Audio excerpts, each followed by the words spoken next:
అంటే నేను మళ్ళీ చెప్తున్నా, నాకు ఎందుకో షిండే మీద డౌట్ ఉంది సార్. మీరు గమనించండి, ఠాకరే గారు అంత పెద్ద మనిషి సార్. ఆ ఠాకరే గారికి వీర విశ్వ విధేయుడు మా ఆటో డ్రైవర్ గారు. ఇప్పుడు డిప్యూటీ చీఫ్ మినిస్టర్, తర్వాత చీఫ్ మినిస్టర్ ముందు ఆయన స్వచ్ఛశీలత చాటుకుంటూ ఆటో యూనియన్ నడిపి ఆయన రాజకీయాల్లో చూసినప్పుడు వాళ్ళ కొడుకు కొట్టిన లాంగర్లో 6 బీజేపీ వాళ్ళతో చేతులు కలిపి పార్టీ అధినేత తడుకుంటాడు, గుడ్డోలు చదువుకున్నాడు ఉద్ధవ్ ఠాకరే. పార్టీ ఎత్తేసారు. ఇప్పుడు ఇదే పరిణామం నేను మళ్ళీ చెప్తున్నా, లోకేష్ గారు ముఖ్యమంత్రి అయిపోతారు, ఉప ముఖ్యమంత్రి అని ఇక్కడి నుంచి మొదలెట్టి ఆయన దేవస్ తీసుకెళ్ళి ముఖ్యమంత్రి చేసేస్తే ఇదేంటి, ఇది క్యాబినెట్ మినిస్టర్లే ఉంటున్నారు. గెలిచిన ఎమ్మెల్యేల సమక్షంలో మాట్లాడుతుంటే కూడా పార్టీ స్థాయిలో ఉండి మాట్లాడరు. పైపచ్చి 3 సార్లు కన్నా అధ్యక్షుడు ఎవరైనా ఉంటే వెంటనే దిగిపోవాలని మాట్లాడుతుంటే అది పొలిట్ బ్యూరో నిర్ణయం కూడా కాదు. నేనేమో ఈయనే ముఖ్యమంత్రి అయితే 10 ఏళ్ళ పాటు కాకపోతే 20 ఏళ్ళ పాటు ఈయనకే జహాపన నేను రాజకీయం చేద్దాం అనుకుంటే ఇదేంటి, ఇది ముందే మాట్లాడేస్తున్నారు నాకు అని అంతర్మాత్రం చెందుతుండే ఆయన. అందుకోసం ఈ సైలెన్స్ మెయింటైన్ చేస్తున్నారా?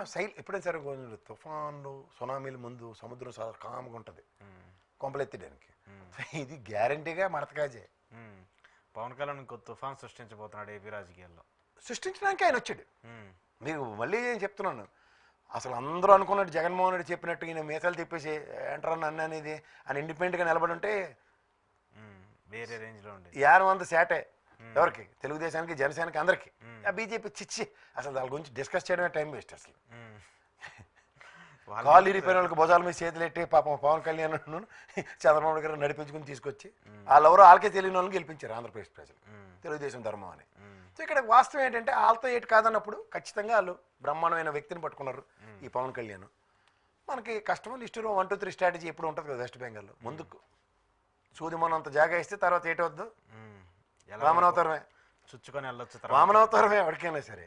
వామనవతారంలో అందులో ఈ శనపేట ఆటలాడితే లోకేష్ లెటర్, చంద్రబాబు నాయుడు లాంటి మనిషి పెట్టుకుని అది ఖచ్చితంగా వాళ్ళు గమనిస్తూ ఉంటారు. దేవ కూడా మాట్లాడి పెట్టండి ఫ్లోర్ ఆఫ్ ద హౌస్లో. ఆయన అసలు చంద్రబాబు గారితో మాది అదంతా ఒక దృఢమైన బంధం అన్న దగ్గర రాజకీయంలో ఎలా కొట్టరు చూడండి. మళ్ళీ ఎన్డీఏలో ఉంటారు అలా అబ్బాయి మినిస్టర్ అన్నీ ఉండి కొట్టవలసిన మడతకాజీ ఎలా కొట్టరు. ఎందుకు దేవగౌడ గారు రివర్స్ అయ్యారు? అరే నడిపించేవాడు ఇప్పుడు ద్రౌపది దేవికి చీర చిరిగిపోయింది సార్, ఇచ్చింది ఎవడు? కృష్ణుడు. ఆ కృష్ణ పరమాత్మ నరేంద్ర మోడీ, అమిత్ షా. సో వెనకాల నుంచి ఇలాంటి ఇక్కడ నుంచి ఏదన్నా తేడాలు జరిగితే అక్కడి నుంచి వస్తాం. ఇక్కడ మామూలుగా స్విచ్ చేయాలని కరెంటు కోసం స్విచ్ ఉంది కదా నొక్కేద్దాం అనుకుంటే నాకు దగ్గర 134 కంటే వాళ్ళ దగ్గర ఏంటి ఉన్నాయి, వాళ్ళు అన్ని పాస్ తీసి చూపిస్తున్నారు. కేసులు తీస్తారు, భూములు భయంకరంగా ఉండబోతున్నాయి. ఈ సునామీ ముందు సైలెన్సే పవన్ కళ్యాణ్. పవన్ కళ్యాణ్ ఏదో బ్లాస్ట్ చేస్తారనేది మీరైతే నమ్ముతున్నారు? నేను నమ్ముతా, ఎందుకంటే ఈ రాజకీయాల్లో దేనికి నిలకలేదు. ఠాకరేకే మడతెట్టేశారండి, అది చిన్న విషయం ఆయనకి. ఆడ ఉద్ధవ్ ఠాకరేకి ఏడు చేశారు. ఊడి నాన్న ఈ షిండేవాడు ఏం చేసిండు అక్కడ కూడా మీరు గమనించరా? ఫెటర్నిటీస్ ఆడుకొని కానాడుకొని మా షిండే అన్నకు వదిలేసిండు. నెక్స్ట్ షిండేగా మడతెట్టేసి ఇప్పుడు ఫెటర్నిటీసే ముఖ్యమంత్రి ఫడ్నవీస్ ఆయన.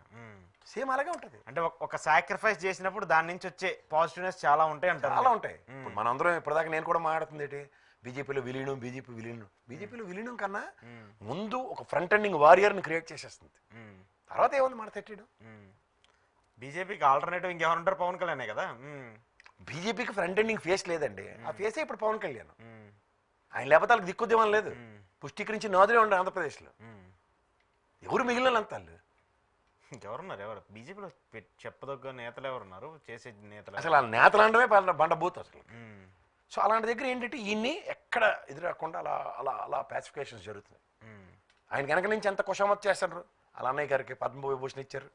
ఓ పక్కన ఆయన ప్రత్యక్ష రాజకీయాలు రాకపోయినా ఆయన ఏమాత్రం అన్నా సరే మా దగ్గర ఖాళీగానే ఉంది, రాజాబు రెడీగానే ఉన్నాం మేము, మీరేం గౌరవపడకండి అని విజయసాయిరెడ్డిని కూడా ఎత్తి కూర్చోబెట్టారు ఇంట్లో.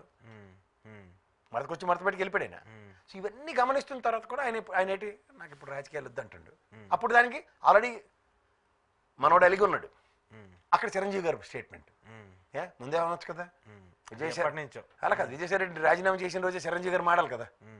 అదే నాకు రాజకీయాలు ఏంటి, నేను ఎప్పుడో వదిలేసిన అస్త్ర సన్యాసం చేసిన ప్రజారాజ్యం టైంలోనే నాకేంటి, నాకు మళ్ళీ ఇవన్నీ తగిలేస్తారు మాస్ చూడడానికి, మా తమ్ముడు ఏది చేస్తాను కంటిన్యూ అవుతాడు అంతే అని ఆ మాట అప్పుడు లేదు. పవన్ కళ్యాణ్ గారు ఎప్పుడైతే ఒక సీరియస్ డిస్పోజిషన్ వచ్చిందో, ఒంట్లో పోలేదని క్యాబినెట్ మీటింగ్కి వెళ్లకుండా తదనంతరం గుళ్ళు గోపురాలని తమిళనాడు కేరళ తిరుగుతుంటే అప్పుడు ఈ దగ్గర నుంచి ప్రవచనాలు వచ్చినాయి. దేనికి ఇండికేషన్? ఎలా ఎలా ఎలా ఎలా ఎలా కంపేర్ చేస్తారు మీరు ఇవన్నీ? కాదండి, ఇదే చిరంజీవి గారికి విజయసాయి రెడ్డి రాజీనామా చేసిన నాలాంటి మాట్లాడుతున్నాం కదా మేము. ఒక 20 ఆల్మోస్ట్ ఒక 20-30 days గ్యాప్ కదా, అప్పుడే చెప్పాలి కదా ఆయన. ఇదేంటి ఊ అంటే నాకు తగిలిస్తారు ఈ దిక్కుమాల రాజకీయం, నాకు సంబంధం లేదు, నేను ప్రశాంతంగా సినిమాలు చేసుకుంటున్నాను, నాకేంటి ఇదేనా అప్పుడు చెప్పాలి కదా. ఓకే, ఇప్పుడు చదువు సందర్భం లేకుండా సినిమా ఫంక్షన్కి వెళ్ళి అక్కడ మాట్లాడవలసిన అవసరం వచ్చింది. సో అన్నెసరీ దాంట్లో కూడా నెసరీ థింగ్స్ మాట్లాడారంటే ఏదో ఉందంటే ఏదో ఉండే, లేకపోతే హిడెన్ ఎజెండా లేకుండా ఎప్పుడు కొన్ని మూవ్స్ ఉండవు పొలిటికల్. అందులో ఆయన వాళ్ళ బ్రదర్ అయితే ప్రత్యక్ష రాజకీయాల్లో ఉన్నాడు కదా ఆయన. Pawan Kalyan is existing demanding politician. ఇప్పుడు ఆ డిమాండింగ్ పొలిటీషియన్ ఎలా చూన్ చేస్తాడు? ఆయనకు డైరెక్షన్ వస్తుంది పైనుంచి, ఆ డైరెక్షన్కి అనుగుణంగా డైరెక్షన్ ఎవరు ఇస్తున్నారు? బీజేపీ ఇస్తున్నా? వాళ్ళిద్దరే, నరేంద్ర మోడీ అమిత్ షాని మించిన వాళ్ళు ఎవరు లేరు. ఇంకా ఆ బీజేపీ అని దానికి పెద్ద పేరు పెట్టకండి. అమిత్ షా గారు, నరేంద్ర మోడీ గారే ఏదైనా కథకళి, కూచిపూడి, భరతనాట్యం డ్యాన్సులు నేర్పి విలుకారులు, విద్యకారులు వాళ్ళే.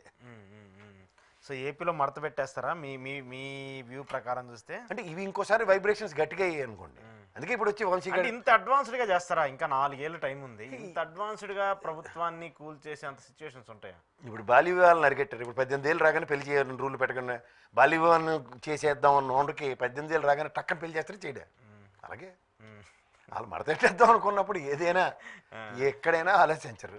ఓకే, ఎగ్జాంపుల్స్ మన పక్కనే ఉన్నాయి, కర్ణాటక ఉంది, మహారాష్ట్ర ఉంది. దానికన్నా ముఖ్యంగా నువ్వు ఆవేశం ఆపుకోలేకపోతే ఆవేశం అనర్థదాయకం వాళ్ళు రెడీగా ఉన్నారు అక్కడ. సో ఇప్పుడు అక్కడ దాకా కలకాలి. ఇప్పుడు